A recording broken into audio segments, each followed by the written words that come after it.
Welcome friends, let's কেকের তরফ থেকে তোমাদের সকলকে স্বাগত জানাই।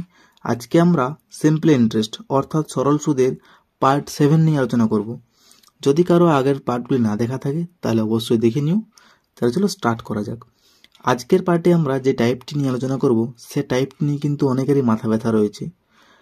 অনেকেই মনে করে যে আজকের পার্টে যে অঙ্কগুলি আমি নিয়েছি সেই অঙ্কগুলি কিন্তু অনেকটা পেঁচিয়ে দেওয়া রয়েছে, কিন্তু যদি আমরা একে পেঁচানো আকারে না দেখে খুব সিম্পলি ওই সূত্রটি অ্যাপ্লাই করে করি তাহলে কিন্তু আমাদের খুব সহজেই অঙ্কের অ্যান্সার বাইর হয়ে যাবে।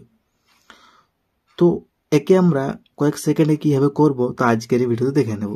তাহলে চলো স্টার্ট করা যাক। ফার্স্ট অঙ্কে চলে যাই। বলেছে সুদের হার 4% বৃদ্ধি পাওয়ায় 300 টাকার সরল সুদ 15 টাকা বৃদ্ধি পায়, তাহলে সময় নির্ণয় করো। তাহলে দেখো এই অঙ্কগুলিতে প্রবলেমটি কী হয় জানো? প্রবলেমটি হয় যে দেখো বলেছে এখানে 4% বৃদ্ধি পাওয়ায়, তাহলে প্রথমে কত ছিল যে তারপর 4% বৃদ্ধি পেয়েছি। এখানে বলেছে সরল সুদ 15 টাকা বৃদ্ধি পায়, তাহলে প্রথমে কত ছিল সরল সুদ, তারপরে তো 15 টাকা বৃদ্ধি পাচ্ছে। কিন্তু আমি তোমাদের বলতে পারি এই ভাষাগুলি সম্পূর্ণ অগ্রাহ্য করব আমরা অঙ্কটি যখন করব তখন, কারণ এই ভাষাগুলি দেওয়া রয়েছে অঙ্কটিকে জটিল করার জন্য। একে আমরা খুব সিম্পলি ওই সূত্রটি অ্যাপ্লাই করে কিন্তু করতে পারি। বোঝা গেছে? তো আমরা কি করব না, যে বৃদ্ধি পায় বলেছে, এখানে যে বৃদ্ধি পাওয়ার কথা বলেছে সেটা আমরা ধরবই না। একে আমরা নর্মাল অঙ্ক যেমন নিয়ম পার্ট 1 পার্ট 2 করলাম ঠিক সেই মতোই ভাবেই করব। তাহলে আমি কি কি পেয়েছি সেটি আগে একটু কাউন্টিং করে নিই। রয়েছে আর, যেহেতু সুদের হার বলেছে তাহলে আর এর মান কত পেলাম না 4% পেলাম। 300 টাকার বলেছে তাহলে পি মানে মূলধনের মান পেয়ে গেলাম 300। সরল সুদ 15 টাকা বৃদ্ধি পেয়েছে বলেছে, আমি বৃদ্ধি পেয়েছে সেটিকে আমি ধরবই না, আমি নর্মাল ধরবো যে সরল সুদ আয় সমান 15 টাকা। তাহলে দেখো তিনটি এলিমেন্টস পেয়ে গেলাম, আর পেলাম, পি পেলাম, আই পেলাম। তাহলে টি এর মান আমাদের বের করতে হবে। নর্মাল সূত্র আমরা কি জানি, I equal to P R T by 100।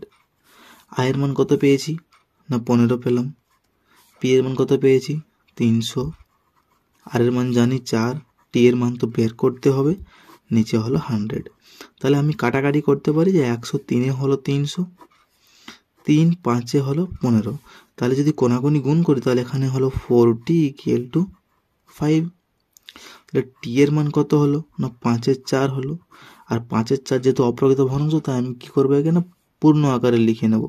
তাহলে 1/4, যেহেতু টি রয়েছে তাই এখানে হবে বছর।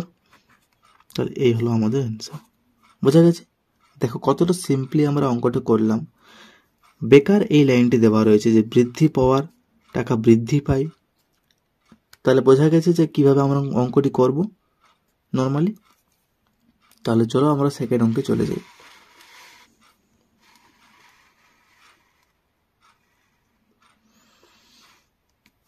সুদের হার 2% বাড়লে কত টাকার 4 বছরের সুদ 240 টাকা বেশি পাওয়া যাবে? কি করব?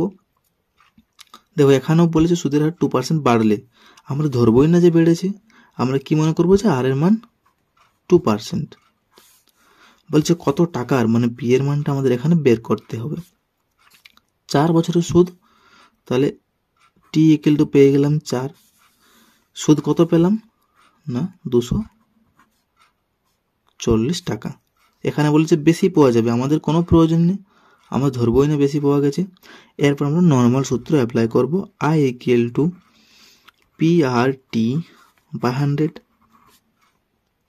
আয়ের মান পেয়েছি 240, পুট করে নি মান, পি এর মান তো বের করতে হবে, আর এর মান পেয়েছি 2, টি এর মান পেয়েছি 4, নিচে হলো 100। তাহলে আমি এবার কাটাকাটি করতে পারি, 2 50 হয় 100, 4 6 হয় 24, শূন্য চলে গেল। তাহলে কোনাকুনি যদি গুণ করি তাহলে পি ইকুয়াল টু হবে 60 গুণিত 50, তাহলে পি ইকুয়াল টু পেলাম 3000 টাকা। দেখেছো কত নর্মালি অঙ্কটা হচ্ছে। তাহলে বলতে পারি যে মূলধন কত হবে না মূলধন হবে 3000 টাকা। পরে কোয়েশ্চনে চলে যাই। 3 নম্বর, সুদের হার 3% বাড়লে 5,000 টাকার 2 বছরের সুদের পার্থক্য কত হবে? এটিও ঠিক আগের মতোই করব। তাহলে আর এর মান পেয়ে গেলাম 3%, পি এর মান পেয়ে গেলাম 5,000 টাকা, টি এর মান পেয়ে গেলাম 2 বছর, সুদের পার্থক্য কত হবে? তাহলে আয়ের মানটি আমাদের বের করতে হবে। দেখো এখানে অঙ্কটি কেমন বলেছে, সুদের পার্থক্য কত হবে, কিন্তু আমরা সুদের শুধুমাত্র যদি অ্যান্সার আয়ের মানটি বের করি তাহলে কিন্তু আমাদের অ্যান্সার বের হয়ে যাবে। অঙ্কটি শুধু পেঁচানো আকারে দেওয়া রয়েছে, আমরা শুধু একে নর্মালি আকারে করব। I equal to P R T by 100। আয়ের মান তো বের করতে হবে, পি এর মান 5,000, আর এর মান তো 3%, টি এর মান কত 2 বছর, নিচে হলো 100। তাহলে এই দুটো শূন্য এখানে কেটে গেল, তাহলে আই ইকুয়াল টু পড়ে রইল 3 2 6, 6 5 30, অর্থাৎ 300 টাকা।